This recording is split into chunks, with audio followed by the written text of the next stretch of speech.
Alrighty, hey there, welcome back. Hopefully you can't hear the music outside. We have some work going on at our house and the workers are jamming and I'm loving it. But hopefully you can't hear the Leonard Skinner that's playing right now. Okay, and so in this episode I want to touch on nervous system regulation versus nervous system repair. Because if you've been in the online world for any amount of time in the last year or so, you've probably seen nervous system regulation has exploded. Like everybody's talking about it in every single context, which is amazing. But the issue that is coming up is that there's so many people who are talking about it, and one, they don't necessarily understand what the nervous system does and what's the point of it.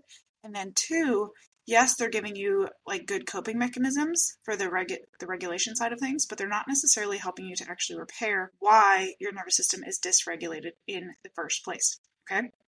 So, if you missed the last episode, whatever episode it was, number 60 or something like that, I talked about how I have migrated from birth to nervous system work. But it's not really that much of a migration because they're the same exact thing. Birth does not go well, rather, if your nervous system is shot. Okay, and that's what I was saying with clients. And we talk about all the time about how with birth, we need safety. We need, the cat's not going to give birth if it feels unsafe, right? And same thing is true for you now with business, with life in general, whatever.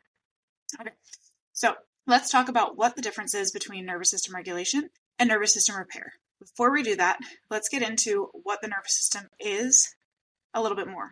Because again, this is something that isn't super well known. So there's a few different thoughts around the nervous system in terms of how it works, what's the purpose, things like that. Essentially, if you remember back to your maybe middle or high school biology or anatomy classes, you probably learned about the nervous system where the lion's chasing you, so therefore your heart rate increases, your muscles start to work faster, they get more oxygen, things like that, so that you can run away from the lion. And so that is a nervous system response. That's your nervous system trying to keep you safe. There's two parts of the nervous system. There's the central nervous system, which is your brain and your spine. And then there's the peripheral nervous system, which is everything else. Peripheral, right? Okay. And so those are kind of just the basics of nervous system. Now, let's go a little bit deeper with it. I base a lot of what I do on, one, the polyvagal theory, and then also neuroscience.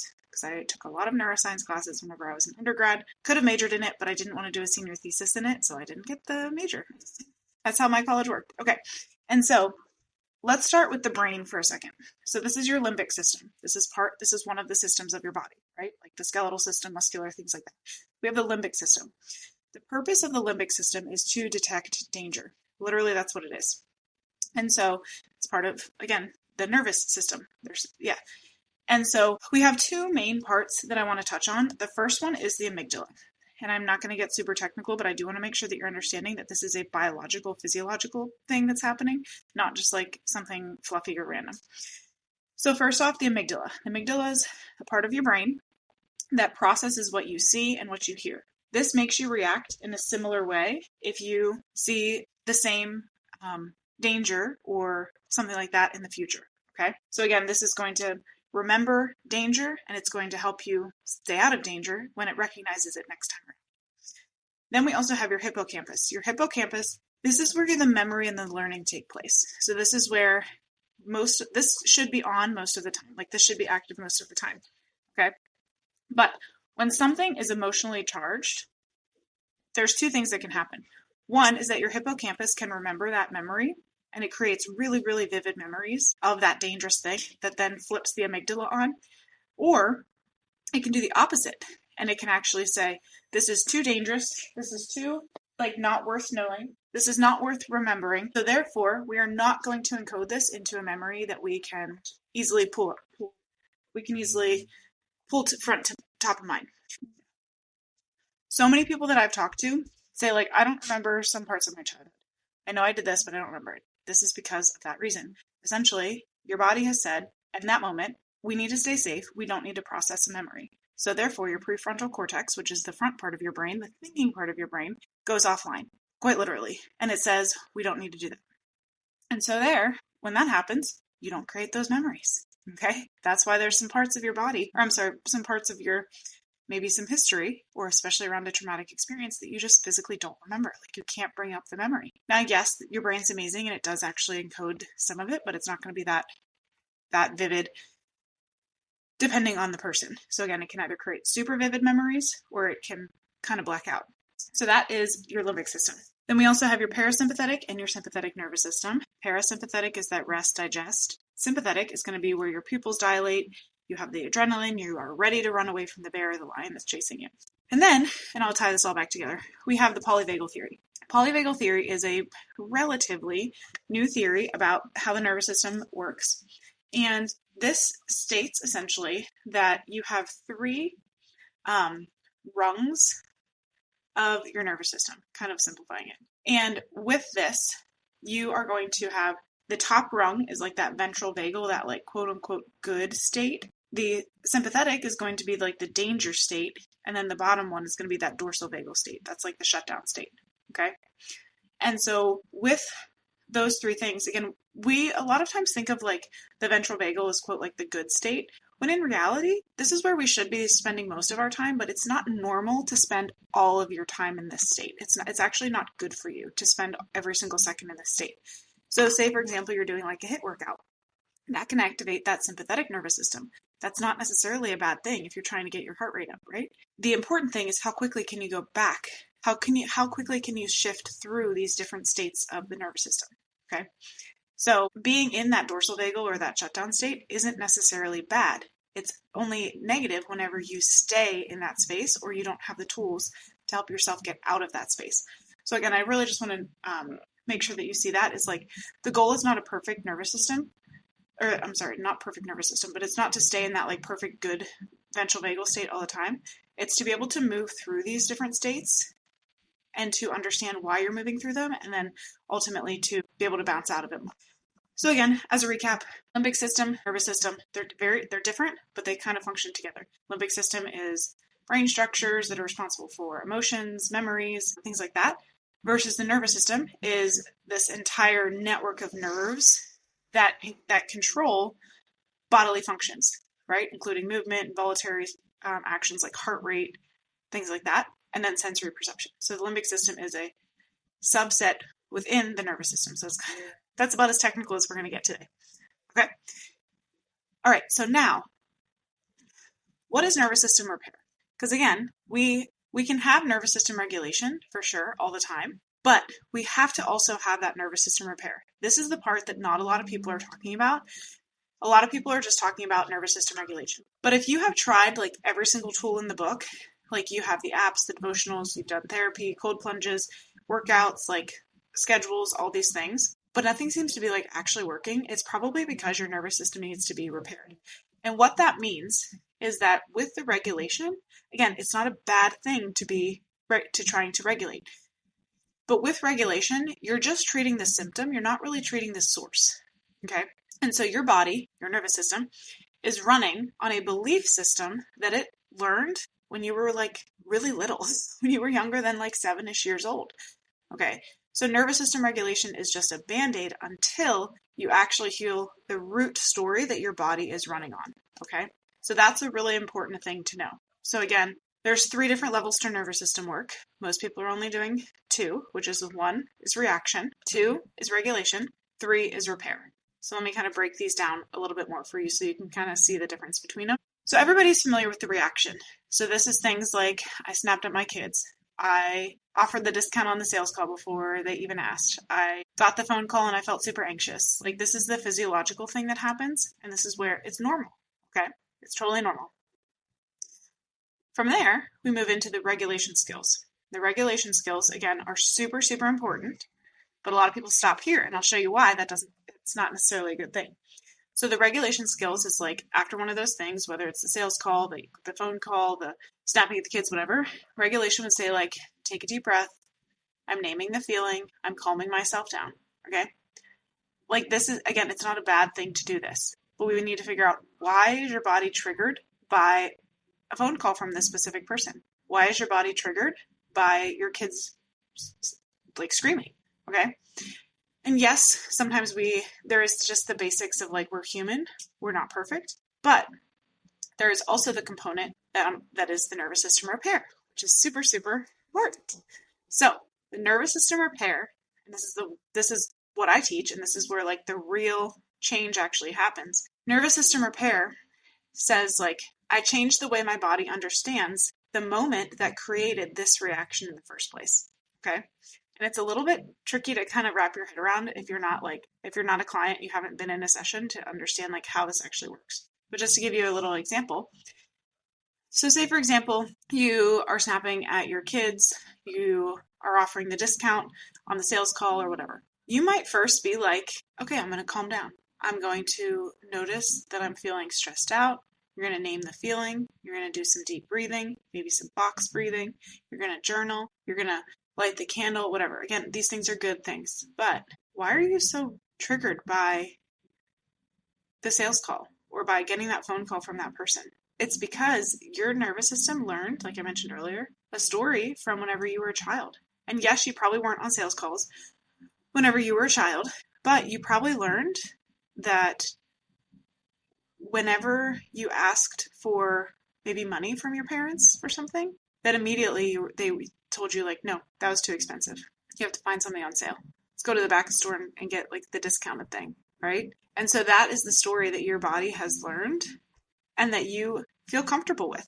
And feeling comfortable with that doesn't mean that it's good or bad, because again, everything we talk about, like we try to think of things as neutral. It's just, it is what it is. This is what you feel comfortable with.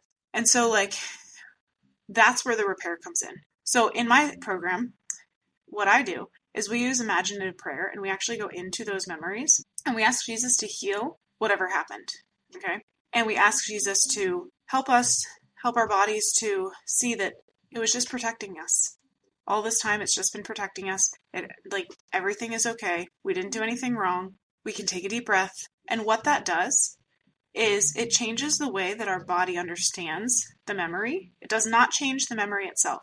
The memory happened, the thing happened. We can't actually change the memory. That's not the goal of this. But it changes how our body perceives the memory. Okay. And so this is what I learned through all those years with birth trauma work, where we had to change the way our body perceived the memory of birth, right? And so like, for example, if you're somebody who had an emergency C-section and you were rushed into the hospital and now you associate hospitals with C-sections and feeling like your autonomy, like you didn't have any autonomy and that you weren't listened to and that like all of the different feelings, then that's now what you associate with hospitals and maybe even with like the feeling of rushing around, right?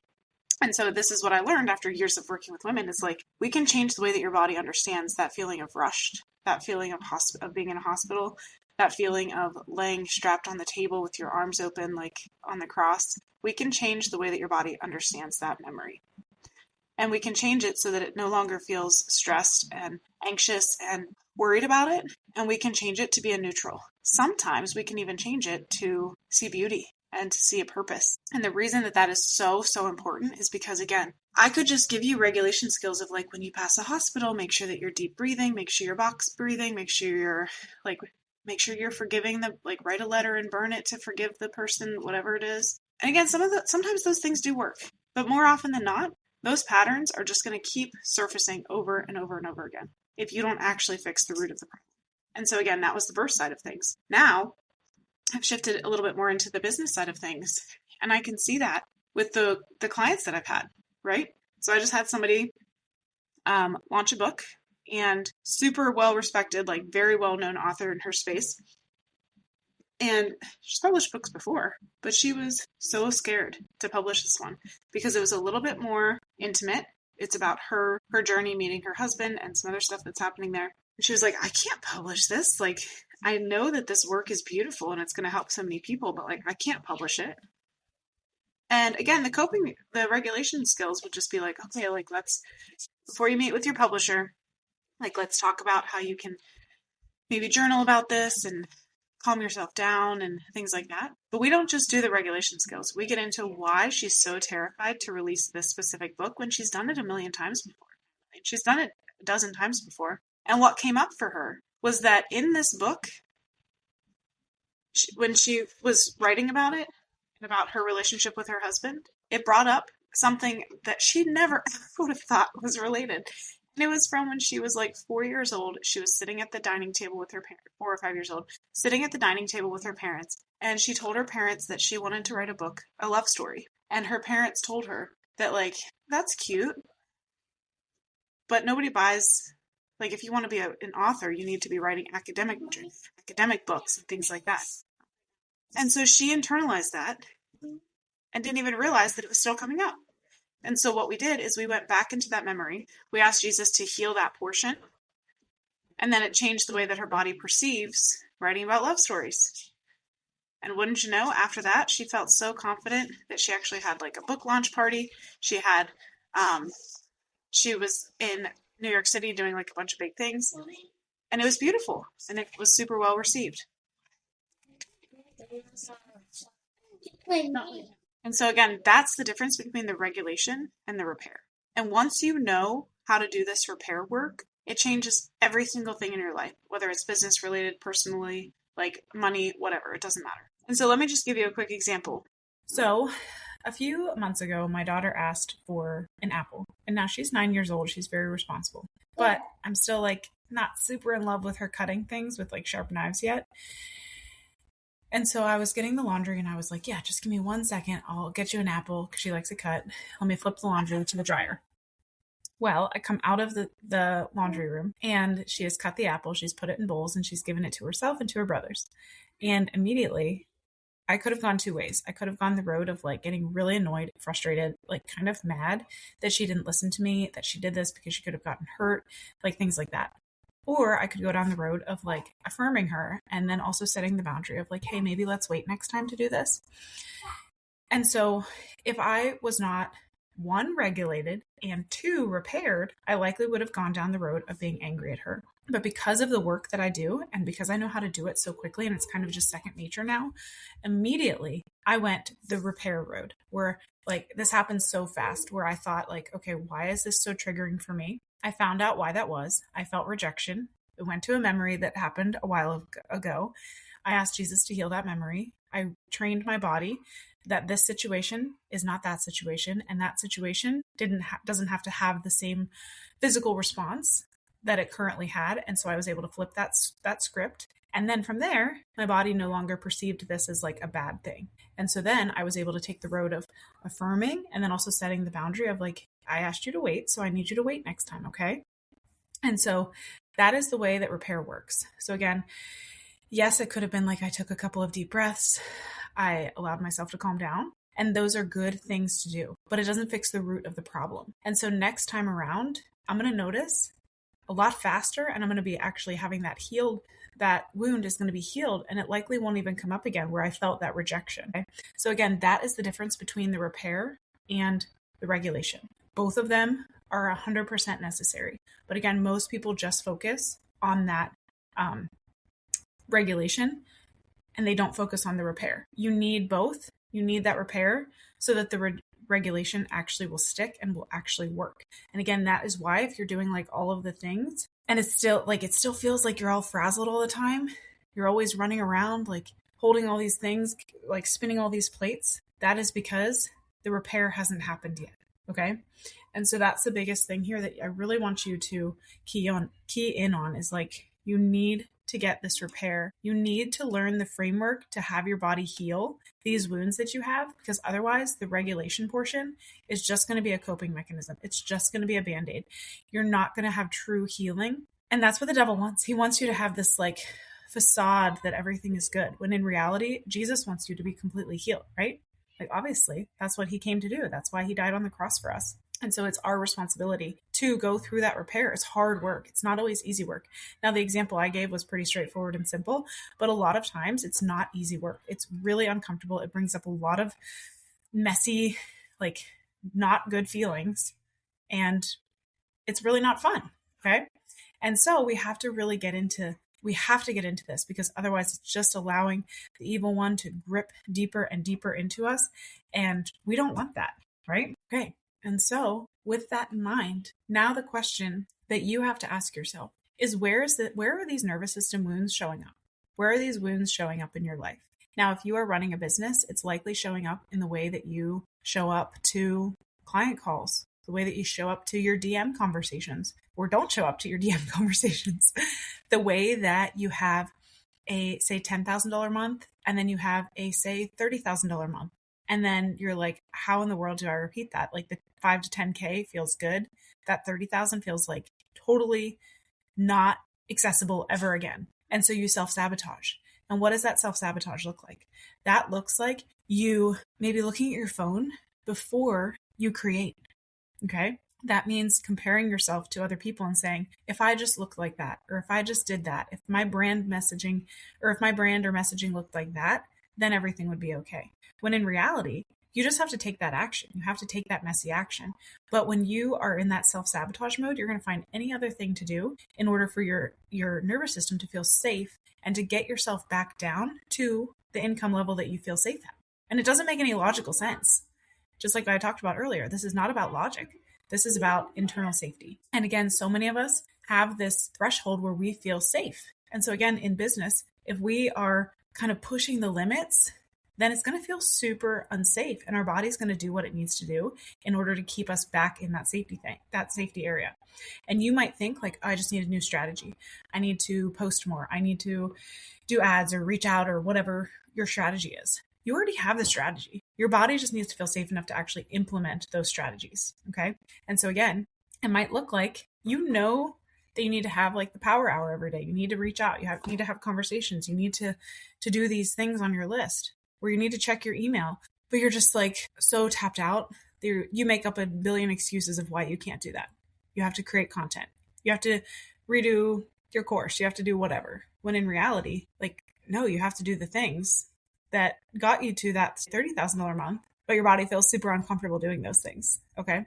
And there's a lot to this too. So I'm really just skimming the surface of it because there's a lot of identity work. There's a lot of work around your worth. Do you believe that you are a daughter of Christ who is ordained for this? Do you believe that you are a daughter of Christ who is made in the image and likeness of our Creator, right? So there's a lot of identity work as well into this. And so in life, so we talked about business, and in life, it's going to look different too, where it's maybe like you are used to that hustle and like the running out of the door with juggling a million things and having all these bags in your hands and saying, kids, throw your shoes on, get in the car, we're late. That is your normal. Even though you like hate it and it feels super uncomfortable, that's what your body is used to. When in reality, you can get to a place where, yes, you might still need all the bags and like all the water bottles, because we all have that emotional support water, right? But you can get to the point where you can actually start to show up early for things, which is like, I know that's wild to even say that, but I am somebody who regularly shows up early to things, almost too early sometimes, because I'm not running out of the house like a chicken with my head cut off. Because I know that even if I show up late, like everything's going to be okay. But I don't show up late because I've planned the day in a way that gives me space. Okay. And so that's the really important thing to know, is like this nervous system work shows up in business, in life, in how you raise your kids. And if you do not do this work now, your kids are going to be the ones to suffer. And I mean that, I say that to myself as well, because up until about the age of 7 years old or so, your children use your nervous system to regulate their own. And we know this with babies, but it continues on until about the age of 7. And then even past then, our kids still look to us to help regulate their own nervous system. And so right now, if you're a mess, and I mean that with so much love, then they're likely going to imprint on that, and they're going to think that that is normal. And you know that you don't want them to think that that's normal, because you know how terrible it feels to lay on the couch for a moment of rest only to hear the door handle turn, and then you immediately jump up because you're afraid that somebody's going to come in and say, like, why are you resting right now? Right? Or it's like, say that they do get into their own business and they become an entrepreneur and they have something that they're so passionate about, but they feel like they have to do all these strategies that don't really work for them. But they do the strategies anyway, but they feel so unsafe that the energy just does not vibe, and people are subconsciously picking up on that, like not vibing energy. And so therefore their business is floundering. Okay. And I know for myself, this happened with both of my businesses at first. So just a really funny story. Again, I am a 2-time founder, 2-time owner, about 7 figures in sales. And just FYI, 7 figures in sales does not mean that I literally have 7 figures in my bank account, right? Like that just means 7 figures in sales, not 7 figures in my bank account. Just clearing that up, because I know that's some things that people think. And so With that in mind, though, I remember the first time I showed our event venue space to somebody.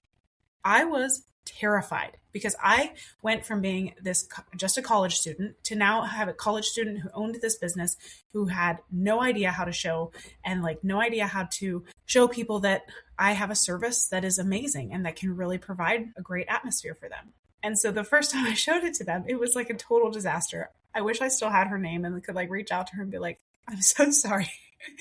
I was so nervous, floundering, because again, it was so out of my comfort zone, right? And now I can show my barn to somebody and it's like, I don't even have to think about it. I can read their body language. I can do all these, like, I can make it like the experience that they want as they walk through. We talk about like what they want their day to feel like, what they envision, like, how do they want to feel as they walk in? How do they want to feel at the end of the night? Like, it's second nature now. Okay. And that's because my nervous system had to push out of where it was comfortable and now into this different comfort zone. Okay. And now in the coaching business, this one that you're about listening to right now, Loretta Wellness, I remember when I first started, I was trying to do all of these strategies because online business is very different than in-person business. And so I was doing all of these different strategies that like these quote, like online business coaches were teaching. And like in theory, they work because it all works, right? But it wasn't working for me. And I was getting so frustrated. And I was like, why is this not working for me? I know how to run a business. I know that I'm going to deliver amazing results for clients. I have hundreds of 5-star reviews for my other business. Like, I know that I can do this. And it wasn't working though, because it wasn't aligned with what my body felt safe with. And so my body does not feel safe doing some of these bro marketer things. And now from a spiritual perspective, I've discerned that that's not the way that God wants me to do business. He does not want me to be the bro marketer who's like, let's push it. Like, let's get you into this program. Like, let's do it. And it all counts. Like, that is not who I am. And that's not who, again, I've discerned that God wants me to be. He wants me to be that person who will sit and listen to you, but who's not going to push you into something. And I literally tell people this on discernment calls. It's like, my job right now is to help you discern what your next step is. If it's to work with me, amazing. Here's the step. If it's not to work with me, like, great, let's find you something else to do. Okay. And so that makes my body feel so safe that it allows me to show up with this kind of energy where, again, my job is to just help you. And you're going to pick up on that. And you're going to either be like, wow, I can't wait to work with Brigid. Or it's like, wow, I don't want to work with Brigid at all. Right.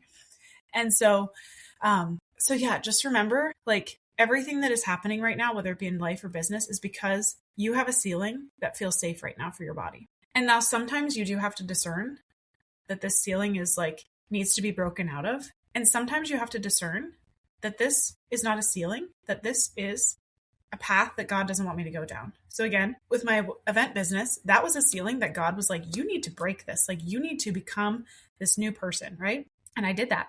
Thanks be to God. All glory to him. But for the online business, I tried some of those strategies and I discerned like, that is not what God wants me to do. And so that is also the skill of that nervous system repair and regulation, is being able to determine, is this a ceiling that I have to break, or is this a different path that God wants me to go down? And so many women that I talk to, they're like, I can't hear God's voice. I don't know what God's trying to tell me. And that is a nervous system issue.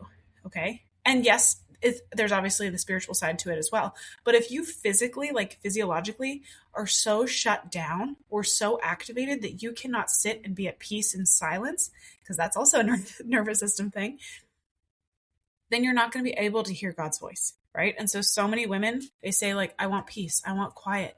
But when you give them peace and quiet, it feels so unsafe. Like, we did this at a retreat last year. And I was leading this and we did like 10 minutes of silence. And at the end, the women were like, that was terrible.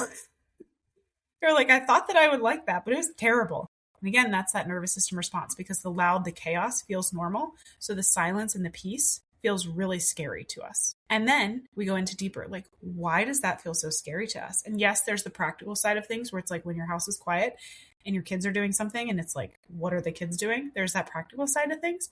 But then there's also that wound side of things where it's like, maybe whenever you were younger, you learned that silence was bad because maybe it meant that your parents were mad at you, or maybe it meant that you were in trouble, right? And so it's key. Like, this is a key skill, not just for those who are in business, but also, and not just for those who are mothers, right?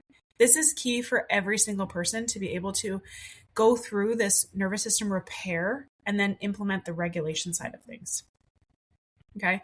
So like right now, if you're listening to this and you're like, whoa, this is like resonating a lot, then I have two things that I want you to do. So right now, I want you to download my free audio training. It's brand new. It's amazing. I've gotten some amazing feedback, thanks be to God, about it. It's all about healing the money wounds. Okay. And these money wounds are so common. We all have them, and you know it. Like, you know that maybe you're afraid to spend money. Maybe you're afraid that if money comes, then it's never going to, you have to hold on to it really tight. Or maybe you're afraid that like when you get money, you have to spend it because it's like having this much feels way too uncomfortable. And so in this this audio training, I literally walk you through some of the first few steps that I take my clients through. And you're going to literally have a change, like a shift in your mentality on this audio training. Like, don't take my word for it. I've literally received that from people who have listened to it. Okay. They have a shift, and it's a shift that is amazing. Okay. So I want you to download that free audio training. Again, grab it in the show notes, the spiritual somatic rewiring. It's amazing. And again, all glory to God. It's all Him. Then the second thing that I want you to do is after you listen to that, I want you to book a call with me just to see, like, is this something that you're ready to explore more? Because again, if you've listened this long, then you probably like are somewhat curious about how this works. And I would love to explain to you how this works a little bit more. And again, I'm not going to try to push you into anything. If this is something that we both discern, because again, I don't just work with anybody. And if we both discern that this is a good fit and like this is what is going to help you, then yeah, sure, I'll invite you in. But if this is something that like maybe you're not quite ready for it, or maybe we're not a good fit, then I'll help you with that too. Okay. And so again, 2 steps: download the free audio training, listen to it. If it really resonates, book a free call with me. We'll go through, we'll discern everything like that. And I'm so looking forward to continuing this journey with you because, again, all glory to God. It's already bearing so much fruit and producing such amazing results for so many women. So that is it for this time. Just continue to think about what is nervous system repair versus what is nervous system regulation. If you're just doing regulation, you're always going to keep coming back to like that frustration point. Okay. So really, we need to dig to the root. You can start by digging to the root with that free guide, and then you can book a call if you are ready for more. All right. I'll see you next time.